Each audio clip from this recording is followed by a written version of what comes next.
So, hi guys, this is Atalea Wilson, and I am backstage of Big Girls. I'm trying to do two things in one.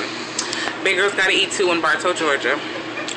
And we just finished the first show.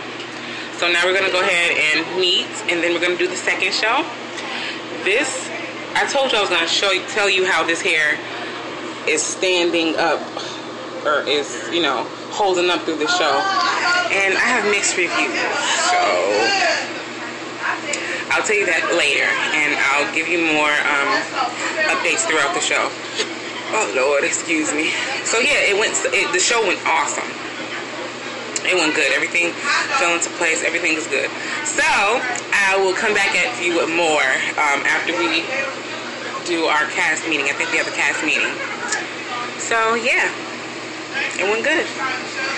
Very blessed, very excited. People are just like so positive, and I know that Big Girls Gotta Eat 2. Y'all probably couldn't see me. I know that Big Girls Gotta Eat 2 is gonna go far. This is my African. We have to do an African dance, and this is what I dance in. So this is the dressing room, all the makeup, all that stuff. All right, they're calling me for a meeting, so I will see you guys in a minute. Bye for now.